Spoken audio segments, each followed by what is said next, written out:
Hello student, साडा class 11 का unit 5 ने शुरू किया state of matter gases and liquid और ये स्टेट ऑफ मैटर दी पढ़ते पे हैं। स्टेट ऑफ मैटर पढ़ते पे हैं जिसमें शुरू किया इंटरमोलिकुलर ट्रैक्शन फोर्स या इंटरमोलिकुलर फोर्स भी आप कह सकते हैं। वैसे इंटरमोलिकुलर ट्रैक्शन फोर्स ही होंगे क्योंकि ट्रैक्शन में तां नहीं लिखा रिपल्शन फोर्स भी होंगे, इस करके इंटरमोलिकुलर फोर्स ही लिखे कि किदा का फोर्स क्रिएट होता वा दो मॉलीक्यूल जो इंटरैक्शन होती है, जो बॉन्डिंग होती है, जो कैमिकल रिएक्शन होती है किदा की इंटरैक्शन होती है, रिपल्सिव इंटरैक्शन होती है या फिर अट्रैक्टिव इंटरैक्शन होती है। सो ये फर्स्ट टाइप कर चुके हैं जिसे पढ़ लंडन फोर्स पढ़ ली। लंडन फोर्स में की कह सकते हैं जी, लंडन फोर्स का एक होर ना रखा ही और वो की जी नॉन पोलर की गल की है। नॉन पोलर की गल की या नॉन पोलर फोर्स की गल की या डिस्पर्सिव फोर्स की गल की या फिर लंडन फोर्स आप कह सकते हैं जिसे नॉन पोलर यूज होंगे। बट हम ये सैकेंड टाइप है, ये गल करनी जी dipole dipole intermolecular traction force. ये डाइपोल डाइपोल क्रिएट होता है और it is also known as Keesom force, इनू कीसम फोर्स भी कह देते हैं। सो देखो जी it have polar molecules. Polar molecule की होंगे जी both negative and positive charge are present. Polar molecule वो होंगे जिहदे पॉजिटिव चार्ज भी होंदा, सॉरी नेगेटिव चार्ज भी होंदा और पॉजिटिव चार्ज दोनों प्रेजेंट होंगे, दोनों चार्ज प्रेजेंट होंगे। सो इनू की कह देते हैं dipole. It is also known as dipole dipole intermolecular traction force या फिर कीसम फोर्स। वो फोर्स जिन्हां दे विच पॉजिटिव चार्ज भी प्रेजेंट होंदा वा, नेगेटिव चार्ज भी प्रेजेंट होंदा वा और इन्हां नूं बोल देते पोलर मॉलिक्यूल्स। थोड़ा अगे एलैबोरेट करते हैं, एग्जांपल लेने आप एग्जांपल लैनी है जी हाइड्रोक्लोरिक एसिड की। बेस्ट एग्जांपल है जी हाइड्रोक्लोरिक एसिड की। आप एग्जांपल लेने देखो जो हाइड्रोक्लोरिक एसिड है ये है जी आप दो मॉलिक्यूल ले लेने, दो मॉलिक्यूल ले लेने एग्जांपल से। देखो जी HCl ले लिया, ठीक है जी। हुण इहदे विच बॉन्डिंग जो हाइड्रोजन है, डेल्टा पॉजिटिव चार्ज होंदा वा और जो क्लोरीन है ग्रुप 17 में पाया जाता वा इत्थे डेल्टा नेगेटिव चार्ज होंदा वा। कह सकते हैं it is highly electronegative than hydrogen. So देखो जी ये वाला की है तुहाडा, ये वाला इहदे विच आपां कह सकते हैं ये वाला इलेक्ट्रॉन डोनेटिंग ग्रुप है। सॉरी इहदे विच की है जी जिहड़े इलेक्ट्रॉन है ये इलेक्ट्रॉन है ज्यादा वा, इलेक्ट्रॉन ज्यादा होंगे। इलेक्ट्रॉन से किहड़ा चार्ज होंदा जी हमेशा तुहानूं पता जिहड़े इलेक्ट्रॉन है उत्ते नेगेटिव चार्ज होंदा वा। और देखो जी ये बहुत सारे इलेक्ट्रॉन है इस करके नेगेटिव चार्ज है, ये पॉजिटिव चार्ज है। जिहड़ा क्लोरीन है पीरियोडिक टेबल के ग्रुप 17 में पाया जाता है और जो ग्रुप 17 है it is highly electronegative element. वो सारा ज्यादा इलेक्ट्रोनेगेटिव एलीमेंट जो फ्लोरीन की गल की ना उदा ही क्लोरीन लिया वा। जो क्लोरीन है क्लोरीन भी इलेक्ट्रोनेगेटिव है, फ्लोरीन तो घट है लेकिन क्लोरीन के भी चार्ज होगा नेगेटिव चार्ज। क्यों नेगेटिव चार्ज होगा? क्योंकि कह सकते हैं कि जो ये बड़ा वा ये इलेक्ट्रॉन डोनेटिंग ग्रुप, ये बहुत सारे इलेक्ट्रॉन होंगे, इलेक्ट्रॉन के उत्ते चार्ज होता नेगेटिव चार्ज होता। इस करके जो क्लोरीन है वो हाईली इलेक्ट्रोनेगेटिव है। आप कह सकते हैं कि ये वाला हाईली इलेक्ट्रोनेगेटिव है। हाईली इलेक्ट्रोनेगेटिव मीन ये डेल्टा नेगेटिव चार्ज होगा तो डेल्टा पॉजिटिव चार्ज होगा। और पॉजिटिव नेगेटिव की करते हैं जी तुहानूं पता पॉजिटिव और नेगेटिव चार्ज है वो की करनगे जी अट्रैक्ट करनगे। ये चीज बड़ी बार अगे पढ़ चुके हैं फिजिक्स और केमिस्ट्री के। पॉजिटिव नेगेटिव चार्ज की करते हैं जी अट्रैक्ट करते हैं। थोड़ा हाइड्रोजन है वो तो डेल्टा पॉजिटिव चार्ज है और क्लोरीन है वो तो डेल्टा नेगेटिव चार्ज। क्यों डेल्टा नेगेटिव चार्ज है? क्योंकि ये बड़ा इलेक्ट्रॉन डोनेटिंग ग्रुप है और ये बहुत सारे इलेक्ट्रॉन होंगे और इलेक्ट्रॉन के किहड़ा चार्ज होता नेगेटिव चार्ज। इस करके जो क्लोरीन होता डेल्टा नेगेटिव चार्ज, हाइड्रोजन तो डेल्टा पॉजिटिव और पॉजिटिव नेगेटिव की करेंगे अट्रैक्ट करनगे और ये दोनों के होगी जी बॉन्डिंग हो जाएगी। इदां करके इन्हां दोनों के बॉन्डिंग हो जाएगी। इदां ही आप एक होर मॉलिक्यूल इहदा ले लेने थल्ले इत्थे क्लोरीन इत्थे भी होगा जी डेल्टा नेगेटिव डेल्टा पॉजिटिव क्योंकि ये वाला इलेक्ट्रॉन डोनेटिंग ग्रुप है। सो ये होगा जी बॉन्डिंग हो जाएगी क्योंकि पॉजिटिव नेगेटिव चार्ज की करेंगे अट्रैक्ट करनगे। सो देखो जी ये हुण आपां गल करिए जी प्रॉपर्टी की। इट हैव या कह सकते हैं this force is stronger then London force. जो इस तो पहला किया ना लंडन फोर्स उस तो ज्यादा फोर्स क्रिएट होता इंटरमोलिकुलर ट्रैक्शन फोर्स है घट होंदा वा। बट इस केस दे विच जिहड़ा इंटरमोलिकुलर ट्रैक्शन फोर्स है वो ज्यादा स्ट्रोंग होंदा। क्यों स्ट्रोंग होंदा वा? क्योंकि इहदे विच पॉजिटिव और नेगेटिव चार्ज शुरू तो ही प्रेजेंट होंगे हैं। कह सकते हैं स्टार्टिंग नेगेटिव चार्ज भी प्रेजेंट होता है पॉजिटिव चार्ज भी प्रेजेंट होता है। बट वो स्टार्टिंग पॉजिटिव नेगेटिव कुछ नहीं होता। बट जो असीं उन्होंने रिएक्ट करवाने दो होमोटोमिक मॉलिक्यूल्स उदों उस तो बाद नेगेटिव पॉजिटिव क्रिएट होंदा वा, ओहदी डिस्टॉर्शन होंदी है फिर बॉन्डिंग होंदी है। बट ये शुरू के पॉजिटिव नेगेटिव चार्ज है इस करके एक साइड साडा इलेक्ट्रॉन डोनेटिंग ग्रुप है, एक साइड इलेक्ट्रॉन रिसीविंग ग्रुप है।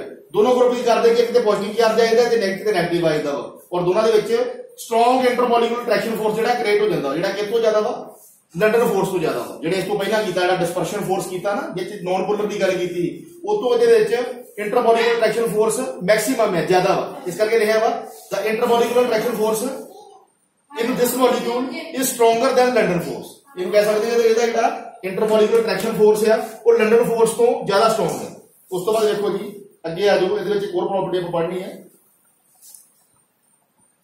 इहदे विच देखो जी, इहदे विच की लगूगा जी, it have create attractive force. ये भी अट्रैक्टिव फोर्स जिहड़ा वा क्रिएट करते हैं इन बिटवीन टू और मोर देन टू मॉलिक्यूल्स। उस तो बाद देखो जी कॉपी ते मेरी इतना वॉइस नोट करनी है, उसकी पूरी लाइन नोट करनी है।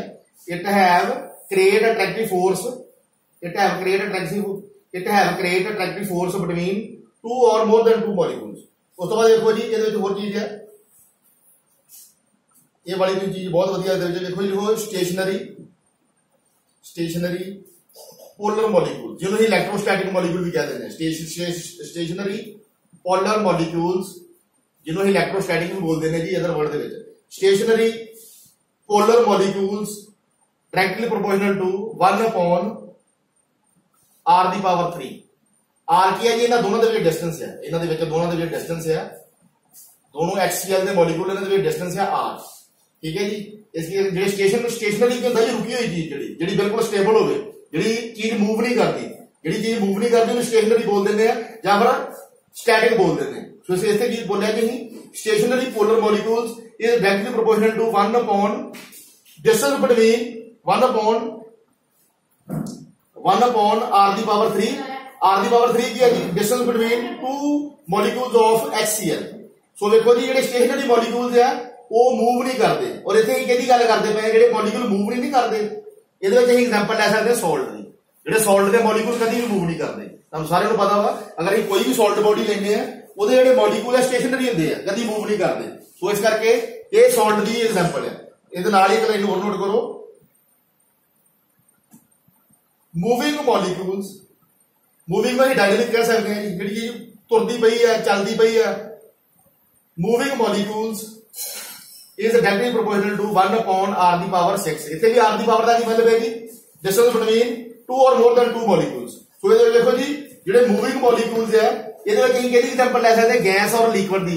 ਬੈਸਟ ਐਗਜ਼ਾਮਪਲ ਗੈਸ ਦੀ ਹੈ ਜੀ, ਇਹਦੇ ਵਿੱਚ ਲਿਕਵਿਡ ਦੀ ਵੀ ਲੈ ਸਕਦੇ ਜੇ, ਬਟ ਗੈਸ ਦੀ ਐਗਜ਼ਾਮਪਲ ਲੈ ਕੇ ਚੱਲਾਂਗੇ। ਜਿਹੜੇ ਗੈਸ ਦੇ ਮੋਲੀਕੂਲ ਮੂਵ ਕਰਦੇ ਰਹਿੰਦੇ ਆ, ਤੁਹਾਨੂੰ ਪਤਾ ਤੁਹਾਡੇ ਘਰੇ ਸਿਲੰਡਰ ਹੁੰਦੇ ਆ, ਉਹਦੇ ਵਿੱਚ ਜਿਹੜੀ ਗੈਸ ਆ, ਅਗਰ ਤੁਸੀਂ ਉਹਦੇ ਉੱਤੇ ਜਿਹੜਾ ਬਰਨਰ ਲੱਗਾ ਵਾ, ਸੌਰੀ ਬਰਨਰ ਕਹਿੰਦੇ ਜਿਹੜੀ ਨੋਜ਼ਲ ਲੱਗੀ ਆ, ਨੋਜ਼ਲ ਨੂੰ ਛੱਡਦੇ ਵਿੱਚੋਂ ਗੈਸ ਹਾਈ ਪ੍ਰੈਸ਼ਰ ਨਾਲ ਬਾਹਰ ਨਿਕਲਦੀ ਹੈ। ਮੀਨਸ ਜਿਹੜੇ ਗੈਸ ਆ ਉਹਦੇ ਮੋਲੀਕੂਲ ਐਵਰੀ ਟਾਈਮ ਕੀ ਕਰਦੇ ਰਹਿੰਦੇ ਜੀ, ਮੂਵ ਕਰਦੇ ਰਹਿੰਦੇ ਆ। ਕਹਿ ਸਕਦੇ ਡਾਇਨਾਮਿਕ ਮੋਲੀਕੂਲ ਹੁੰਦੇ ਗੈਸ ਦੇ ਵਿੱਚ। ਇਸ ਕਰਕੇ ਲਿਖ ਸਕਦੇ moving molecule is directly proportional to 1/r⁴। R की है जी distance between two molecules of any molecules. इन्हां दे विच दोनों मॉलिक्यूल दे विच की है जी एक डिस्टेंस है, उन्हें r बोल देने हैं, उसकी पावर 6 आऊगी। इहदे विच इत्थे ही गल कीती है सॉल्ट दी, मेन स्टेशनरी मॉलिक्यूल की गल कीती या स्टैटिक मॉलिक्यूल की गल कीती है। इहदे विच मूविंग मॉलिक्यूल दे विच कह सकते हैं जी असीं गैस की गल कीती है, मूविंग मॉलिक्यूल नूं असीं डायनामिक मॉलिक्यूल भी कह सकते हैं। डायनामिक मीन जिहड़ी कोई चीज मूव करदी है।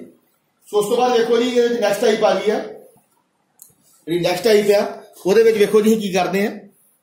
ਨੈਕਸਟ ਟਾਈਪ ਆਪਾਂ ਇਧਰ ਸ਼ੁਰੂ ਕਰ ਲੈਂਦੇ ਆ। ਥਰਡ ਵਨ ਟਾਈਪ ਆ, ਇਹ ਹੈਗੀ ਆ ਜੀ ਡਾਈਪੋਲ ਇੰਡਿਊਸਡ ਡਾਈਪੋਲ। ਡਾਈਪੋਲ induced dipole. ਇਹਦੇ ਵਿੱਚ ਦੇਖੋ ਜੀ ਜਦੋਂ ਅਸੀਂ ਸ਼ੁਰੂ ਕਰਦੇ ਨਾ ਇਹ ਵਾਲੀ ਜਿਹੜਾ ਡਾਈਪੋਲ ਇੰਡਿਊਸਡ ਡਾਈਪੋਲ ਆ, ਇਹਦੇ ਵਿੱਚ ਜਿਹੜਾ ਇੱਕ ਮੋਲੀਕੂਲ ਆ ਉਹ ਆਲਰੇਡੀ ਉਹਦੀ ਡਿਸਟੋਰਸ਼ਨ ਹੋਈ ਹੁੰਦੀ ਹੈ। ਜਿਹੜਾ ਇੱਕ ਮੋਲੀਕੂਲ ਆ ਉਹਦੀ ਡਿਸਟੋਰਸ਼ਨ ਨਹੀਂ ਹੋਈ ਹੁੰਦੀ। ਜਿਹੜਾ ਡਿਸਟੋਰਡ ਮੋਲੀਕੂਲ ਆ ਉਹਦੀ ਕਿਹਦੇ ਨਾਲ ਰਿਐਕਸ਼ਨ ਕਰਾਉਣੇ ਆ, ਅਨਡਿਸਟੋਰਡ ਨਾਲ। ਮੈਂ ਲਿਖ ਦੇਣਾ ਇੱਥੇ, ਇਹਦੇ ਵਿੱਚ ਕੀ ਹੈ ਜੀ reaction in between distortion molecules.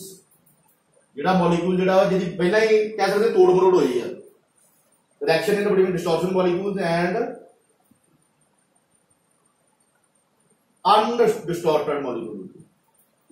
undistorted molecules। ਇੱਕ ਵਿੱਚ ਵੇਖੋ ਜੀ ਇਹਦੇ ਵਿੱਚ ਜਿਹੜਾ ਇੱਕ ਮੋਲੀਕੂਲ ਹੋਊਗਾ, ਇਹਦੇ ਵਿੱਚ ਜਿਹੜਾ ਇੱਕ ਮੋਲੀਕੂਲ ਹੋਊਗਾ ਉਹਦੀ ਡਿਸਟੋਰਸ਼ਨ ਹੋਈ ਹੋਊਗੀ, ਜਿਹੜਾ ਦੂਸਰਾ ਮੋਲੀਕਿਊਲ ਹੈ ਉਹਦੀ ਡਿਸਟੋਰਸ਼ਨ ਨਹੀਂ ਹੋਈ ਹੋਊਗੀ। ਸੋ ਇਹਦੇ ਵਿੱਚ ਵੇਖੋ ਜੀ ਦੋਨਾਂ ਦੇ ਵਿੱਚ ਅਸੀਂ ਰਿਐਕਸ਼ਨ ਕਰਾਉਣੀ, ਮੈਂ ਐਗਜ਼ਾਮਪਲ ਦਊਂ ਹੋਰ ਜ਼ਿਆਦਾ ਸਮਝ ਆ ਜਾਊਗਾ। ਇਹਦੇ ਵਿੱਚ ਅਸੀਂ ਰਿਐਕਸ਼ਨ ਕਰਾਉਣੀ ਹੈ, ਇੱਕ ਮੋਲੀਕਿਊਲ ਜਿਹੜਾ ਵਾ ਇਹਨੂੰ ਡਿਸਟੋਰਟਡ ਕਰੋ, ਈਡੀ ਕਹੋ, ਡਿਸਟੋਰਟਡ ਮੋਲੀਕਿਊਲ ਹੋਊਗਾ ਜਿਹਦੀ ਤੋੜ ਮਰੋੜ ਪਹਿਲਾਂ ਹੀ ਹੋਈ ਆ। ਇੱਕ ਜਿਹੜਾ ਅਨਡਿਸਟੋਰਟਡ ਜਿਹਦੀ ਡਿਸਟੋਰਸ਼ਨ ਜੇ ਨਹੀਂ ਹੋਈ, ਮੀਨਸ ਇਹਦੇ ਵਿੱਚ ਰਿਐਕਸ਼ਨ ਕਰਾਉਣੀ ਹੈ। ਇੱਕ ਸਾਡੇ ਕੋਲ ਡਿਸਟੋਰਟਡ ਮੋਲੀਕਿਊਲ ਹੋਊਗਾ ਜਿਹਦੀ ਮੀਨ ਤੋੜ ਮਰੋੜ ਹੋਈ ਪਈ ਆ, ਔਰ ਜਿਹੜਾ ਇੱਕ ਆ ਅਨਡਿਸਟੋਰਟਡ ਮੋਲੀਕਿਊਲ ਹੈ ਉਹਦੀ ਅਜੇ ਤੋੜ ਮਰੋੜ ਹੀ ਕਰਨੀ ਹੈ। ਸੋ ਵੇਖੋ ਜੀ ਇਹਦੇ ਵਿੱਚ ਕੀ ਹੋਊਗਾ, ਸਿੰਪਲ ਜੀ ਗੱਲ ਹੈ, ਇੱਕ ਮੋਲੀਕਿਊਲ ਲੈਣੀ ਸੀ ਐਗਜ਼ਾਮਪਲ ਦੇ ਤੌਰ ਤੇ, ਮੈਂ ਜਨਰਲ ਐਗਜ਼ਾਮਪਲ ਦੇ ਤੌਰ ਤੇ ਤੁਹਾਨੂੰ ਸਮਝਾ ਦੇਣਾ ਵਾ। ਇੱਕ ਮੋਲੀਕਿਊਲ ਇਹ ਲੈ ਜੀ, ਇਹ ਸਾਡਾ ਡਿਸਟੋਰਟਡ ਮੋਲੀਕਿਊਲ ਹੈ। ਇਹਦੇ ਵਿੱਚ ਦੇਖੋ ਜੀ ਤੋੜ ਮਰੋੜ ਪਹਿਲਾਂ ਹੀ ਹੋਈ, ਇੱਥੇ ਡੈਲਟਾ ਪੋਜ਼ਿਟਿਵ ਹੈ, ਡੈਲਟਾ ਨੈਗੇਟਿਵ ਚਾਰਜ ਹੈ। ਇਹਦੇ ਵਿੱਚ ਤੁਸੀਂ ਚਾਰਜ ਲੈ ਲਓ, ਇੱਥੇ ਪਲੱਸ ਹੀ ਹੋਊਗਾ, ਇੱਥੇ ਮਾਈਨਸ ਹੋਊਗਾ। ਔਰ ਇਹਦੇ ਨਾਲ ਅਸੀਂ ਇੱਕ ਮੋਲੀਕਿਊਲ ਲੈ ਲਿਆ ਇਦਾਂ ਕਰਕੇ, ਜਿਹਦੇ ਸੈਂਟਰ ਦੇ ਵਿੱਚ ਨਿਊਕਲੀਅਸ ਹੈ, ਔਰ ਨਿਊਕਲੀਅਸ ਤੇ ਪੋਜ਼ਿਟਿਵ ਚਾਰਜ ਹੈ, ਆਰ ਰਾਉਂਡ ਦੇ ਇਲੈਕਟ੍ਰੋਨ ਹੈ, ਇਲੈਕਟ੍ਰੋਨ ਦੇ ਨੈਗੇਟਿਵ ਚਾਰਜ ਹੈ। ਸੋ ਵੇਖੋ ਜੀ ਇਹ ਦੋ ਮੋਲੀਕਿਊਲ ਹੈ, ਇਹ ਵਾਲਾ ਤੁਹਾਡਾ ਅਨਡਿਸਟੋਰਟਡ ਮੋਲੀਕਿਊਲ ਹੈ, ਡਿਸਟੋਰਟਡ ਮੋਲੀਕਿਊਲ ਹੈ। ਇਹਦੇ ਅਕੋਰਡਿੰਗ ਡੈਫੀਨੇਸ਼ਨ ਦੇ ਅਕੋਰਡਿੰਗ ਇਹਨੂੰ ਨੋਟ ਕੀਤਾ ਵਾ ਕਿ reaction in between distorted molecules, reaction in between distorted molecules and undistorted molecules. ਔਰ ਜਿਹੜਾ ਅਨਡਿਸਟੋਰਟਡ ਉਹਦੇ ਵਿੱਚ ਨਿਊਕਲੀਅਸ ਸੈਂਟਰ ਦੇ ਵਿੱਚ ਹੈ, ਔਰ ਉਹਦੇ ਆਰ ਰਾਉਂਡ ਜਿਹੜੇ ਉਹਦੇ ਇਲੈਕਟ੍ਰੋਨ ਆ ਉਹ ਕੀ ਕਰਦੇ ਪਏ ਜੀ, ਆਰਬਿਟ ਕਰਦੇ ਪਏ, ਰਿਵੋਲਵ ਕਰਦੇ ਪਏ, ਰੋਟੇਟ ਕਰਦੇ ਪਏ, ਘੁੰਮਦੇ ਪਏ ਇਹਦੇ ਸਾਈਡ ਤੇ। ਸੋ ਵੇਖੋ ਜੀ ਜਦੋਂ ਕੀ ਹੋਊਗਾ ਜੀ, ਜਿਹੜਾ ਇਹ ਨੈਗੇਟਿਵ ਚਾਰਜ ਹੈ, ਇਹ ਜਿਹੜਾ ਨੈਗੇਟਿਵ ਚਾਰਜ ਹੈ ਤੁਹਾਨੂੰ ਪਤਾ ਇਹ ਮੂਵਮੈਂਟ ਕਰਦਾ, ਜਿਹੜਾ ਨੈਗੇਟਿਵ ਚਾਰਜ ਕੋਈ ਮੂਵਮੈਂਟ ਕਰਦਾ ਇਹਦੇ ਲਾਗੇ ਇੱਥੇ ਆਇਆ, ਇਹਦੇ ਜਿਹੜਾ ਅਨਡਿਸਟੋਰਟਡ ਮੋਲੀਕਿਊਲ ਹੈ ਇਹਦਾ ਜਿਹੜਾ ਨਿਊਕਲੀਅਸ ਹੈ ਉਹਦੇ ਨੇੜੇ ਆ, ਕਿਉਂਕਿ ਨਿਊਕਲੀਅਸ ਤੇ ਪੋਜ਼ਿਟਿਵ ਚਾਰਜ ਹੈ, ਇਹ ਵਾਲੇ ਇਲੈਕਟ੍ਰੋਨ ਦੇ ਨੈਗੇਟਿਵ ਚਾਰਜ ਹੈ। ਇਹ ਵਾਲਾ ਨੈਗੇਟਿਵ ਚਾਰਜ ਫਿਰ ਕੀ ਕਰੂਗਾ ਜੀ, ਇਹਦੇ ਨਿਊਕਲੀਅਸ ਨੂੰ ਆਪਦੇ ਵੱਲ ਅਟਰੈਕਟ ਕਰੂਗਾ। ਜਦੋਂ ਉਹਨੇ ਅਟਰੈਕਟ ਕੀਤਾ, ਜਿਹੜਾ ਇਹ ਅਨਡਿਸਟੋਰਟਡ ਮੋਲੀਕਿਊਲ ਹੈ ਇਹ ਵੀ ਕੀ ਹੋਊਗਾ ਜੀ, ਕਿਹ ਚ ਕਨਵਰਟ ਹੋ ਜਾਊਗਾ, ਅਨਡਿਸਟੋਰਟਡ ਮੋਲੀਕਿਊਲ ਤੋਂ ਡਿਸਟੋਰਟਡ ਮੋਲੀਕਿਊਲ ਚ ਕਨਵਰਟ ਹੋ ਜਾਊਗਾ। ਮੀਨ ਇਹਦੀ ਵੀ ਤੋੜ ਮਰੋੜ ਹੋ ਜਾਊਗੀ, ਇਹਦੀ ਵੀ ਡਿਸਟੋਰਸ਼ਨ ਹੋ ਜਾਊਗੀ। ਸੋ ਵੇਖੋ ਜੀ ਆਫਟਰ ਐਕਸ਼ਨ ਕੀ ਬਣ ਜਾਊਗਾ, ਇਹ ਵਾਲਾ ਜਿੱਦਾਂ ਐਜ਼ ਇਟ ਇਜ਼ ਆ ਜਾਊਗਾ ਜੀ, ਇੱਥੇ ਪੋਜ਼ਿਟਿਵ ਇੱਥੇ ਨੈਗੇਟਿਵ ਚਾਰਜ, ਕਿਉਂਕਿ ਸਾਡਾ ਪਹਿਲਾਂ ਹੀ ਡਿਸਟੋਰਟਡ ਮੋਲੀਕਿਊਲ ਹੈ ਬਟ ਇਹ ਅਨਡਿਸਟੋਰਟਡ ਹੈ। ਜਦੋਂ ਇਹ ਜਿਹੜਾ ਇਲੈਕਟ੍ਰੋਨ ਹੈ ਘੁੰਮਦਾ ਇੱਥੇ ਰਿਵੋਲਵ ਕਰਦਾ ਇੱਥੇ ਆਇਆ, ਇਹਨੇ ਇਹਦੇ ਨਿਊਕਲੀਅਸ ਨੂੰ ਆਪਦੇ ਵੱਲ ਅਟਰੈਕਟ ਕੀਤਾ। ਜਦੋਂ ਇਹ ਵਾਲੇ ਅਨਡਿਸਟੋਰਟਡ ਮੋਲੀਕਿਊਲ ਦੇ ਨਿਊਕਲੀਅਸ ਨੂੰ ਇਹਨੇ ਆਪਦੇ ਵੱਲ ਅਟਰੈਕਟ ਕੀਤਾ, ਇਹਦੀ ਵੀ ਕੀ ਹੋ ਜੂਗੀ ਜੀ, ਇਹਦੀ ਵੀ ਡਿਸਟੋਰਸ਼ਨ ਹੋ ਜੂਗੀ। ਡਿਸਟੋਰਸ਼ਨ ਹੋ ਗਈ ਮੀਨ ਇਹਦਾ ਜਿਹੜਾ ਸ਼ੇਪ ਐਂਡ ਸਾਈਜ਼ ਆ ਚੇਂਜ ਹੋ ਜੂਗਾ, ਕਹਿ ਸਕਦੇ ਇਹਦੀ ਤੋੜ ਮਰੋੜ ਹੋ ਜੂਗੀ, ਇਦਾਂ ਕਰਕੇ ਬਣ ਜੂਗਾ। ਇੱਥੇ ਇਹਦਾ ਪੋਜ਼ਿਟਿਵ ਆ ਜੂਗਾ, ਇੱਥੇ ਦਾ ਨੈਗੇਟਿਵ ਆ ਜੂਗਾ, ਇੱਥੇ ਡੈਲਟਾ ਪੋਜ਼ਿਟਿਵ ਡੈਲਟਾ ਨੈਗੇਟਿਵ, ਇਹਦਾ ਸੋ ਹੁਣ ਅੱਗੇ ਕੀ ਚੱਲਦਾ ਜਾਊਗਾ। ਸੋ ਇਹ ਵਾਲਾ ਤੁਹਾਡਾ ਕੀ ਹੈ ਜੀ, ਡਾਈਪੋਲ ਇੰਡਿਊਸਡ ਡਾਈਪੋਲ। ਇਹਦੇ ਵਿੱਚ ਵੇਖੋ ਜੀ ਜਿਹੜੇ ਇਹਦੇ ਮੋਲੀਕਿਊਲ ਆ ਆਪਾਂ ਲਿਖ ਲੈਂਦੇ ਆ, dipole induced dipole directly proportional to 1 upon r ਦੀ ਪਾਵਰ 6। ਵੇਖੋ ਜੀ r ਦੀ ਪਾਵਰ ਕੀ ਆ, r ਇਹਨਾਂ ਦੋਨਾਂ ਦੇ ਵਿੱਚ ਡਿਸਟੈਂਸ ਹੈ, ਇਹਨਾਂ ਦੋਨਾਂ ਦੇ ਵਿੱਚ r ਜਿਹੜਾ ਡਿਸਟੈਂਸ ਆ ਉਹਨੂੰ ਬੋਲਦੇ ਆ ਡਿਸਟੈਂਸ ਬਿਟਵੀਨ ਟੂ ਮੋਲੀਕਿਊਲਸ। ਠੀਕ ਹੈ ਜੀ। ਸੋ ਇਹਦੇ ਵਿੱਚ ਕੀ ਹੈ ਜੀ, ਡਾਈਪੋਲ ਇੰਡਿਊਸਡ ਡਾਈਪੋਲ। ਇਹਦੇ ਵਿੱਚ dipole induced dipole molecules directly proportional to 1 upon r ਦੀ ਪਾਵਰ 6 ਦੇ ਨਾਲ ਮੋਲੀਕਿਊਲ ਵੀ ਕਰਦੇ। ਔਰ ਜਿਹੜਾ ਮੈਂ ਸ਼ਾਰਟ ਦੇ ਵਿੱਚ ਲਿਖਿਆ ਨਾ, ਤੁਸੀਂ ਸ਼ਾਰਟ ਨਹੀਂ ਲੈਣਾ, ਤੁਸੀਂ ਪੂਰਾ ਲਿਖਣਾ ਡਾਈਪੋਲ induced ਡਾਈਪੋਲ molecules, universally dipole induced dipole molecules directly proportional to 1 upon r ਦੀ power 6 in distance between two molecules। और ਉਸ ਤੋਂ ਬਾਅਦ ਦੇਖੋ ਜੀ ਇਹਦੀ ਬੈਸਟ ਐਗਜ਼ਾਮਪਲ ਹੈ ਜੀ, ਤੁਸੀਂ ਅੱਗੇ ਜਾ ਕੇ ਨਾ ਆਰਗੈਨਿਕ ਕੈਮਿਸਟਰੀ ਵੀ ਪੜੋਗੇ, ਇਹਦੇ ਵਿੱਚ ਇਹਦੀ ਬੈਸਟ ਐਗਜ਼ਾਮਪਲ ਇਹਦੇ ਵਾਸਤੇ ਕਿਹੜਾ ਫੋਰਸ ਯੂਜ਼ ਹੁੰਦਾ ਵਾ, ਵੈਨ ਡਰ ਵਾਲ ਅਟਰੈਕਸ਼ਨ ਫੋਰਸ। ਵੈਨ ਡਰ ਵਾਲਸ ਫੋਰਸ, ਇਹ ਬਾਰ-ਬਾਰ ਇਹ ਲਾਈਨ ਪੜਾਂਗੇ, ਵੇਖੋ ਜੀ ਕਲਾਸ 2 ਦੇ ਵਿੱਚ ਵੈਨ ਡਰ ਵਾਲ ਅਟਰੈਕਸ਼ਨ ਫੋਰਸ ਜਿਹੜਾ ਵਾ ਬਾਰ-ਬਾਰ ਪੜਾਂਗੇ। ਇਹਦੀ ਬੈਸਟ ਐਗਜ਼ਾਮਪਲ ਹੈ ਜੀ, ਇਹਦੀ ਐਗਜ਼ਾਮਪਲ ਕਹਿ ਸਕਦੇ ਤੁਸੀਂ ਇਹਨੂੰ ਕਿ ਵੈਨ ਡਰ ਵਾਲ ਅਟਰੈਕਸ਼ਨ ਫੋਰਸ ਜਿਹੜਾ ਵਾ ਉਹ ਇੱਕ ਇਹਦੀ ਟਾਈਪ ਆ ਡਾਈਪੋਲ ਇੰਡਿਊਸਡ ਡਾਈਪੋਲ ਦੀ। ਠੀਕ ਹੈ ਜੀ। ਸੋ ਉਸ ਤੋਂ ਬਾਅਦ ਵੇਖੋ ਜੀ ਲਾਸਟ ਟਾਈਪ ਬਾਈਦੀ ਆ, ਵੈਸੇ ਉਹ ਜਿਹੜੀ ਟਾਈਪ ਹੈ ਤੁਹਾਨੂੰ ਅੱਗੇ ਵੀ ਕਰਵਾ ਚੁੱਕਾ ਵਾ, ਚਲੋ ਆਪਾਂ ਫੇਰ ਉਹਨੂੰ ਡਿਸਕਸ ਕਰ ਲੈਂਦੇ ਆ, ਉਹਨੂੰ ਮੈਂ ਇੱਧਰ ਨੋਟ ਕਰ ਦਿੰਦਾ ਕਿਉਂਕਿ ਉਹ ਟਾਈਪ ਜਿਹੜੀ ਹੈ ਨਾ ਆਪਾਂ ਰੀਸੈਂਟਲੀ ਇਸ ਤੋਂ ਪਿਛਲੀ ਵੀਡੀਓ 'ਚ ਕੀਤੀ ਹੈ, ਮੈਂ ਇਸ ਕਰਕੇ ਉਹਨੂੰ ਜ਼ਿਆਦਾ ਤੇ ਜ਼ੋਰ ਨਹੀਂ ਦਊਂਗਾ। ਸੋ ਉਹ ਜਿਹੜੀ ਤੁਸੀਂ ਟਾਈਪ ਆ ਉਹਨੂੰ ਤੁਸੀਂ ਉਹ ਵੀਡੀਓ ਤੁਸੀਂ ਦੇਖ ਹੀ ਲੈਣੀ ਹੈ, ਮੈਂ ਥੋੜਾ ਜਿਹਾ ਇਹਨੂੰ ਵਰਬਲੀ ਐਕਸਪਲੇਨ ਕਰ ਦੂੰਗਾ। ਸੋ ਨੈਕਸਟ ਟਾਈਪ ਹੈ ਇਹਦੇ ਵਿੱਚ ਔਰ ਲਾਸਟ ਟਾਈਪ ਹੈ ਅਟਰੈਕਟਿਵ ਵਾਲੇ ਦੀ ਹਾਈਡਰੋਜਨ ਬੌਂਡਿੰਗ। ਇਹਦੇ ਵਿੱਚ ਆਊਗਾ ਜੀ ਹਾਈਡਰੋਜਨ ਬੌਂਡਿੰਗ। ਦੇਖੋ ਜੀ ਹਾਈਡਰੋਜਨ ਬੌਂਡਿੰਗ ਤੁਹਾਨੂੰ ਪਤਾ ਇੱਕ ਟੈਂਪਰੇਰੀ ਬੌਂਡਿੰਗ ਹੁੰਦੀ ਹੈ, ਵੈਸੇ ਤਾਂ ਪਰਮਾਨੈਂਟ ਜਿਹੜੀ ਕੋਵੈਲੈਂਟ ਬੌਂਡਿੰਗ ਚੱਲਦੀ ਹੈ, ਜਿਹੜੀ ਕੋਵੈਲੈਂਟ ਬੌਂਡਿੰਗ ਉਹ ਜ਼ਿਆਦਾ ਸਟਰੋਂਗ ਹੁੰਦੀ ਹੈ ਔਰ ਜਿਹੜੀ ਹਾਈਡਰੋਜਨ ਬੌਂਡਿੰਗ ਆ ਉਹ ਲੈਸ ਸਟਰੋਂਗ ਹੁੰਦੀ ਹੈ, ਕਹਿ ਸਕਦੇ ਹਾਂ ਕਿ ਕੋਵੈਲੈਂਟ ਬੌਂਡਿੰਗ ਤੋਂ ਘੱਟ ਸਟਰੋਂਗ ਹੁੰਦੀ ਹੈ। ਸੋ ਇਹ ਕਰਕੇ ਇਹਨੂੰ ਟੈਂਪਰੇਰੀ ਬੌਂਡਿੰਗ ਵੀ ਕਹਿ ਸਕਦੇ ਹਾਂ, ਬਟ ਹੁੰਦੀ ਹੈ ਜੀ ਇਹ ਵਾਲੀ ਬੌਂਡਿੰਗ। ਔਰ ਜਿਹੜੀ ਹਾਈਡਰੋਜਨ ਬੌਂਡਿੰਗ ਹੈ ਇਹਦੇ ਵਿੱਚ ਇਹ 2 ਟਾਈਪਸ ਬਣੀਆਂ ਹੈ, ਕਿਹੜੀਆਂ ਟਾਈਪਸ ਬਣੀਆਂ ਹੈ ਜੀ, ਆਪਾਂ ਇੱਥੇ ਪਹਿਲਾਂ ਰਹਿੰਦੇ ਹਾਈਡਰੋਜਨ ਬੌਂਡਿੰਗ ਹੁੰਦੀ ਹੈ ਜੀ, ਜਿਹੜੀ ਹਾਈਡਰੋਜਨ ਬੌਂਡਿੰਗ ਹੈ ਕਹਿ ਸਕਦੇ ਹਾਂ ਟੈਂਪਰੇਰੀ ਬੌਂਡਿੰਗ ਹੁੰਦੀ ਹੈ ਜੀ, ਟੈਂਪਰੇਰੀ ਬੌਂਡਿੰग ਹੈ। ਔਰ ਹਾਈਡਰੋਜਨ ਔਰ ਅਨਦਰ ਇਲੈਕਟ੍ਰੋਨੈਗੇਟਿਵ ਦੇ ਵਿੱਚ ਹੁੰਦੀ ਹੈ, कह सकते हैं hydrogen bond with another electronegative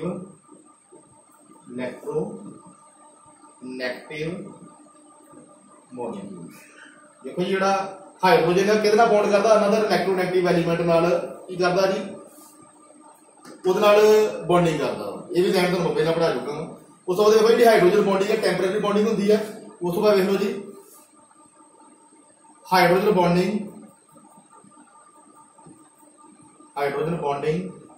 is weaker than कितों वीक होंदी है जी कोवैलेंट बॉन्डिंग तो वीक होंदी। कोवैलेंट बॉन्डिंग जी ज्यादा स्ट्रॉन्ग होंदी है। उस तो बाद देखो जी ये असीं पढ़िया है इंटरमोलिकुलर हाइड्रोजन बॉन्डिंग और इंट्रामोलिकुलर हाइड्रोजन बॉन्डिंग। जी इंटरमोलिकुलर हाइड्रोजन बॉन्डिंग है वो कहते होंदी है जी एक जिहड़ा मतलब कि कह सकते हैं एक हाइड्रोजन मॉलिक्यूल जिहड़ा वो दूसरे हाइड्रोजन मॉलिक्यूल नाल होंदी है। आपां उहदे विच कह सकते हैं मैं एग्जांपल करके दिखा देना इत्थे। पहला दे विच पढ़ी इंटरमोलिकुलर जी इंटरमोलिकुलर है वो शॉर्ट में लिखता जी हाइड्रोजन बॉन्डिंग नूं। इंटरमोलिकुलर जी हाइड्रोजन बॉन्डिंग है उहदे विच की हुंदा जी उहदे विच जिहड़ा इंटरमोलिकुलर हाइड्रोजन बॉन्डिंग है उहदे विच देखो जी इंटरमोलिकुलर हाइड्रोजन बॉन्डिंग की हुंदा जी साडे कोल एक हाइड्रोजन कह सकते हैं एक हाइड्रोजन मॉलिक्यूल उहदी अनदर हाइड्रोजन मॉलिक्यूल दे नाल की हुंदी है जी बॉन्डिंग होंदी है। एग्जांपल के तौर पर वेख लैंदे हैं जिवें साडे कोल हाइड्रोजन फ्लोराइड है एक होर हाइड्रोजन फ्लोराइड आ गया एक होर हाइड्रोजन फ्लोराइड आ गया। देखो जिहड़ा फ्लोरीन ग्रुप है ग्रुप 17 है और तुहानूं पता ग्रुप 17 है पीरियोडिक टेबल से ग्रुप 17 है हाईली इलेक्ट्रोनैगेटिव है उत्ते नैगेटिव चार्ज होंदा वा। सो इत्थे डेल्टा नैगेटिव होगा इत्थे डेल्टा नैगेटिव होगा इत्थे डेल्टा नैगेटिव होगा और जिहड़ा हाइड्रोजन इत्थे डेल्टा पॉजिटिव होगा इत्थे भी डेल्टा पॉजिटिव होगा इत्थे भी डेल्टा पॉजिटिव होगा। सो देखो जी जिहड़ा ये फ्लोरीन है हाईली इलेक्ट्रोनैगेटिव है हाइड्रोजन हाईली इलेक्ट्रोपॉजिटिव है दोनों दे विच किहड़ी बॉन्डिंग बन जूगी जी हाइड्रोजन बॉन्डिंग बन जूगी। इदां करके लाइनिंग मार दांगे इदां करके उधर ही दस्सिया तुहानूं ਇਹਦੇ ਵਾਸਤੇ ਕਿਹੜੇ ਕਿਹੜੇ ਮੋਲੀਕੂਲ ਜਿਹੜੇ ਜ਼ਿਆਦਾ ਹੁੰਦੇ ਆ ਜੀ ਹਾਈਲੀ ਇਲੈਕਟ੍ਰੋਨੈਗੇਟਿਵ। ਇੱਕ ਮੈਂ ਤੁਹਾਨੂੰ ਫਲੋਰੀਨ ਦੱਸਿਆ ਸੀ ਇੱਕ ਆਕਸੀਜਨ ਦੱਸਿਆ ਸੀ ਇੱਕ ਨਾਈਟ੍ਰੋਜਨ ਦੱਸਿਆ ਸੀ F1 ਲਿਖਿਆ ਹੈ ਨਾ ਇਹਦੇ ਵਿੱਚ ਉਹ ਵਾਲੀ ਚੀਜ਼ ਇਹਦੇ ਵਿੱਚ ਵੀ ਯੂਜ਼ ਹੁੰਦੀ ਪਈ ਆ ਕਿ ਹਾਈਡਰੋਜਨ ਫਲੋਰਾਈਡ ਲਿਆ ਵਾ ਜਿਹੜਾ ਹਾਈਡਰੋਜਨ ਫਲੋਰਾਈਡ ਜਿਹੜਾ ਫਲੋਰੀਨ ਹੈ ਫਲੋਰੀਨ ਹਾਈਲੀ ਇਲੈਕਟ੍ਰੋਨੈਗੇਟਿਵ ਆ ਮੀਨ ਇਹ ਕੀ ਹੈ ਜੀ ਇਲੈਕਟ੍ਰੋਨ ਡੋਨੇਟਿੰਗ ਗਰੁੱਪ ਹੈ। ਇੱਥੇ ਇਹਦੇ ਕੋਲ ਬਹੁਤ ਸਾਰੇ ਇਲੈਕਟ੍ਰੋਨ ਆ ਇਲੈਕਟ੍ਰੋਨ ਦੇ ਨੈਗੇਟਿਵ ਚਾਰਜ ਇਸ ਕਰਕੇ ਫਲੋਰੀਨ ਦੇ ਉੱਤੇ ਵੀ ਨੈਗੇਟਿਵ ਚਾਰਜ ਹੈ ਇਸ ਕਰਕੇ ਫਲੋਰੀਨ ਨੂੰ ਬੋਲਦੇ ਆ ਇਟ ਇਜ਼ ਹਾਈਲੀ ਇਲੈਕਟ੍ਰੋਨੈਗੇਟਿਵ और ये वाला as compare to fluorine highly electropositive positive negative की करते अट्रैक्ट करते सो इस करके इन्हां दे विच हाइड्रोजन बॉन्डिंग बन जाती है ये वाली बॉन्डिंग बन जाती है हाइड्रोजन बॉन्डिंग बन जाती है। सो जी इहदे नाल इहो जी आपां इहदे विच एग्जांपल करनी है। देखो जी इंटरमोलिकुलर दे विच इदां हो जांदा वा और जिहड़ा अहीं इंटरमोलिकुलर है इहदे विच देखो जी एक होर चीज है जिहड़ा इंटरमोलिकुलर हाइड्रोजन बॉन्डिंग है जदों भी जिथे भी हुंदी है वो की करदी है जी जिहड़ा कोई भी जिहड़ा जिथे भी हाइड्रोजन बॉन्डिंग होंदी है किहदे नाल जी हाईली इलेक्ट्रोनैगेटिव दे नाल मीन जिथे भी इंट्रामोलिकुलर हाइड्रोजन बॉन्डिंग होंदी है वो इंट्रामोलिकुलर जिहड़ी इंटरमोलिकुलर हाइड्रोजन बॉन्डिंग होंदी है जिथे भी इंटरमोलिकुलर हाइड्रोजन बॉन्डिंग होंदी है मीन हाइड्रोजन दी किसी अनदर मॉलिक्यूल दे नाल बॉन्डिंग होंदी है अनदर इलेक्ट्रोनैगेटिव एलीमेंट दे नाल बॉन्डिंग होंदी है ਉਹਨੂੰ ਹੀ बोलते हैं intermolecular hydrogen bonding. Intermolecular hydrogen bonding की मैं रिपीट कर देना इंटरमोलिकुलर हाइड्रोजन बॉन्डिंग की होंदी है जी जिहड़ा हाइड्रोजन एटम है ਉਹਦੀ अनदर हाइड्रोजन एटम के नाल अनदर इलेक्ट्रोनैगेटिव एलीमेंट के नाल की हुंदी जी बॉन्डिंग हुंदी है उन्होंने बोलते हैं इंटरमोलिकुलर हाइड्रोजन बॉन्डिंग।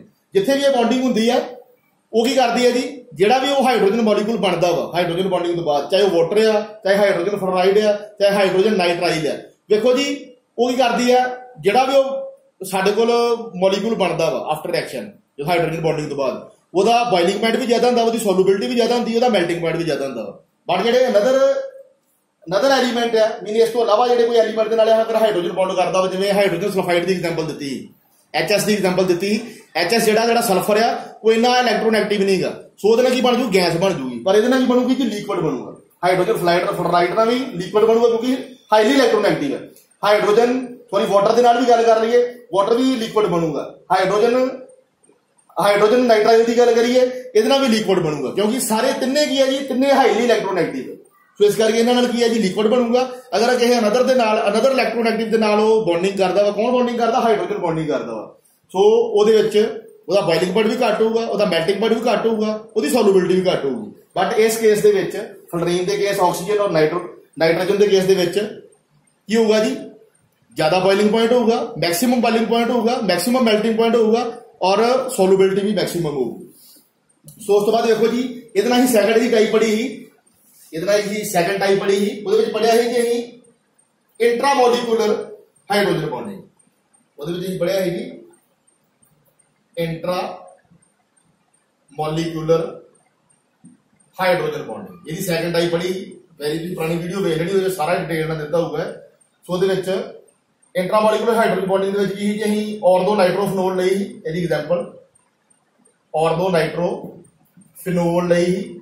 ਔਰ ਜਿਹੜੀ ਔਰਦੋ ਨਾਈਟ੍ਰੋਫਿਨੋਲ ਹੈ ਜੀ, ਦੇਖੋ ਜੀ ਇਹਦੇ ਵਿੱਚ ਤੁਹਾਨੂੰ ਸਿੰਪਲ ਜੀ ਗੱਲ ਦੱਸ ਦਿੰਦਾ, ਇਹਦੇ ਵਿੱਚ ਜਿਹੜਾ ਹਾਈਡਰੋਜਨ ਹੈ ਉਹ ਸੇਮ ਮੋਲੀਕੂਲ ਦੇ ਵਿੱਚ ਇਲੈਕਟ੍ਰੋਨੈਗੇਟਿਵ ਦੇ ਨਾਲ ਬੌਂਡਿੰਗ ਕਰਦਾ। ਇੱਕ ਮੈਂ ਫਿਰ ਰਿਪੀਟ ਕਰਦਾ ਹਾਂ, I am repeating my sentence. ਇਹਦੇ ਵਿੱਚ ਜਿਹੜਾ ਹਾਈਡਰੋਜਨ ਹੈ ਉਹ ਸੇਮ ਮੋਲੀਕੂਲ ਦੇ ਵਿੱਚ ਕਿਸੇ ਹੋਰ ਇਲੈਕਟ੍ਰੋਨੈਗੇਟਿਵ ਦੇ ਨਾਲ ਬੌਂਡਿੰਗ ਕਰਦਾ ਵਾ। ਸੋ ਉਹਦੀ ਐਗਜ਼ਾਮਪਲ ਆਪਾਂ ਲਈ ਸੀ, ਇਦਾਂ ਕਰਕੇ ਬਣਾਇਆ ਸੀ ਮੈਂ, ਉਹਦੇ ਵਿੱਚ ਬੈਂਜ਼ੀਨ ਰਿੰਗ ਬਣਾਇਆ ਸੀ, ਇਹ ਬੈਂਜ਼ੀਨ ਰਿੰਗ ਆ ਗਿਆ, ਇੱਥੇ ਨਾਈਟ੍ਰੋਜਨ ਗਰੁੱਪ ਹੈ ਜੀ, ਇਦਾਂ ਕਰਕੇ ਇੱਕ ਆਕਸੀਜਨ ਇੱਥੇ ਆ ਗਿਆ, ਇੱਥੇ ਜਿਹੜਾ ਇਲੈਕਟ੍ਰੋਨ ਹੈ ਨਾਈਟ੍ਰੋਜਨ ਹੈ ਉਹ ਆਪਦੇ ਇਲੈਕਟ੍ਰੋਨ ਕਿਹਦੇ ਨਾਲ ਸ਼ੇਅਰ ਕਰਦਾ ਵਾ, ਆਕਸੀਜਨ ਨਾਲ। ਇਸ ਕਰਕੇ ਜਿਹੜਾ ਆਕਸੀਜਨ ਹੈ ਉਹ ਤੇ ਡੈਲਟਾ ਨੈਗੇਟਿਵ ਚਾਰਜ ਆ ਗਿਆ ਜੀ। ਫਨੋਲ ਗਰੁੱਪ ਆ, ਫਨੋਲ ਗਰੁੱਪ ਦੇ ਵਿੱਚ ਕੀ ਹੁੰਦਾ ਜੀ, ਇੱਥੇ ਤੁਹਾਡਾ O ਆ ਜਾਊਗਾ ਔਰ ਇੱਥੇ H ਆ ਜਾਊਗਾ, ਔਰ ਜਿਹੜਾ H ਆ ਉਹ ਇੱਥੇ ਇਹਦੇ ਨਾਲ ਕੀ ਕਰੂਗਾ ਜੀ, ਇਹਦੇ ਨਾਲ ਇਦਾਂ ਕਰਕੇ ਹਾਈਡਰੋਜਨ ਬੌਂਡਿੰਗ ਕਰ ਦੂਗਾ। ਸੋ ਇੱਥੇ ਕੀ ਹੋਗੀ ਤੁਹਾਡੀ, ਲਿਖ ਹੀ ਦੇਣਾ ਇੱਥੇ, ਇਸ ਜਗ੍ਹਾ ਤੇ ਕੀ ਹੋਗੀ, ਹਾਈਡਰੋਜਨ ਬੌਂਡਿੰਗ ਹੋਗੀ। ਔਰ ਵੇਖੋ ਜੀ ਇਹਦੇ ਵਿੱਚ ਜਿਹੜੀ ਹਾਈਡਰੋਜਨ ਬੌਂਡਿੰਗ ਹੁੰਦੀ ਪਈ ਆ ਸੇਮ ਮੋਲੀਕੂਲ ਦੀ ਹੁੰਦੀ ਪਈ ਹੈ। ਵੇਖੋ ਜੀ ਇੱਕੋ ਹੀ ਮੋਲੀਕੂਲ ਹੈ ਔਰਦੋ ਨਾਈਟ੍ਰੋਫਿਨੋਲ, ਇਹਦੇ ਵਿੱਚ OH ਗਰੁੱਪ ਲੱਗਾ ਹਾਈਡਰੋਜਨ ਹੈਗਾ ਵਾ, ਔਰ ਇਹਦੇ ਵਿੱਚ ਹੀ ਨਾਈਟ੍ਰੋਜਨ ਗਰੁੱਪ ਲੱਗਾ ਆਕਸੀਜਨ ਇਹਦੇ ਵਿੱਚ ਹੈਗਾ। ਔਰ ਇਹ ਜਿਹੜੀਆਂ ਡॉट डॉट ਲਾਈਨਾਂ ਮਾਰੀਆਂ ਨਾ, ਇਹ ਕੀ ਹਾਈਡਰੋਜਨ ਬੌਂਡਿੰਗ ਹੁੰਦੀ ਪਈ ਹੈ। ਔਰ ਵੇਖੋ ਜੀ ਇਹ ਤੁਹਾਡਾ ਇੰਟਰਾਮੋਲੀਕੂਲਰ ਹੈ, ਜਿਹਦੇ ਵਿੱਚ ਹਾਈਡਰੋਜਨ ਜਿਹੜਾ ਵਾ ਸੇਮ ਮੋਲੀਕੂਲ ਜਾਂ ਸੇਮ ਮੋਲੀਕੂਲ ਦੇ ਵਿੱਚ ਜਿਹੜਾ ਇਲੈਕਟ੍ਰੋਨੈਗੇਟਿਵ ਉਹਦੇ ਨਾਲ ਬੌਂਡਿੰਗ ਕਰਦਾ ਪਿਆ। ਪਰ ਇੰਟਰਮੋਲੀਕੂਲਰ ਦੇ ਵਿੱਚ ਕੀ ਹੈ ਜੀ, ਜਿਹੜਾ ਹਾਈਡਰੋਜਨ ਹੈ ਉਹ ਅਨਦਰ ਮੋਲੀਕੂਲ ਦੇ ਵਿੱਚ ਜਿਹੜਾ ਇਲੈਕਟ੍ਰੋਨੈਗੇਟਿਵ ਹੈ ਉਹਦੇ ਨਾਲ ਕੀ ਕਰਦਾ ਪਿਆ ਜੀ, ਬੌਂਡਿੰਗ ਕਰਦਾ ਪਿਆ। ਜਿਵੇਂ ਇੱਥੇ ਇਹ ਫਲੋਰੀਨ ਨਾਲ ਕਰ ਲਈ, ਇੱਥੇ ਇਹ ਫਲੋਰੀਨ ਨਾਲ ਕਰ ਲਈ। ਸੋ ਇਹ ਵਾਲਾ ਦੋਨਾਂ ਦੇ ਵਿੱਚ ਫਰਕ ਹੈ, ਇਸ ਨੂੰ ਪਿਛਲੀ ਵੀਡੀਓ 'ਚ ਮੈਂ ਚੰਗੀ ਤਰ੍ਹਾਂ ਦੱਸਿਆ ਵਾ। ਸੋ ਇਹਦੇ ਵਿੱਚ ਇੱਕ ਨਿੱਕੀ ਜਿਹੀ ਚੀਜ਼ ਹੈਗੀ ਹੈ ਜੀ, ਉਹ ਵੀ ਨੋਟ ਕਰ ਲਓ। ਇਹਦੇ ਵਿੱਚ ਹੈਗਾ ਜੀ ਇਹਨਾਂ ਦੋਨਾਂ ਦੇ ਵਿੱਚ ਜਿਹੜੀ એનર્ਜੀ ਆ ਉਹ ਵੇਰੀ ਕਰਦੀ ਰਹਿੰਦੀ ਹੈ। ਕਿੰਨੀ એનર્ਜੀ ਵੇਰੀ ਕਰਦੀ ਹੈ ਜੀ, ਸੋ એનર્ਜੀ ਮੈਂ ਇੱਥੇ ਨੋਟ ਕਰ ਦਿੰਦਾ ਹਾਈਡਰੋਜਨ ਬੌਂਡਿੰਗ ਦੀ। ਇਹਦੇ ਨਾਲ ਇਹਦੇ ਵਿੱਚ ਜਿਹੜੀ એનર્ਜੀ ਆ, ਜਿਹੜੀ ਬੌਂਡਿੰਗ ਹੁੰਦੀ, ਜਦੋਂ ਬੌਂਡਿੰਗ ਦੇ ਵਿੱਚ એનર્ਜੀ ਹੁੰਦੀ ਹੈ, એનર્ਜੀ ਕਿਹੜੀ ਕਿੱਥੋਂ ਤੱਕ ਜਾਂਦੀ ਹੈ ਜੀ, ਦੇਖੋ ਜੀ ਜਿਹੜੀ એનર્ਜੀ ਹੈ 10 ਕਿਲੋ ਜੂਲ ਤੋਂ 100 ਕਿਲੋ ਜੂਲ ਤੱਕ ਵੇਰੀ ਕਰਦੀ ਹੈ। ਦੇਖੋ ਜੀ ਇਹ એનર્ਜੀ ਜਿਹੜੀ ਲਿਖਣੀ ਬਹੁਤ ਜ਼ਰੂਰੀ ਹੈ। ਜਦੋਂ ਵੀ ਹਾਈਡਰੋਜਨ ਬੌਂਡਿੰਗ ਹੁੰਦੀ ਹੈ, ਚਾਹੇ ਉਹ ਸੇਮ ਮੋਲੀਕੂਲ ਦੇ ਵਿੱਚ ਕਿਸੇ ਅਦਰ ਇਲੈਕਟ੍ਰੋਨੈਗੇਟਿਵ ਨਾਲ ਬੌਂਡਿੰਗ ਕਰਦਾ ਵਾ, ਚਾਹੇ ਉਹ ਅਨਦਰ ਮੋਲੀਕੂਲ ਦੇ ਵਿੱਚ ਕਿਸੇ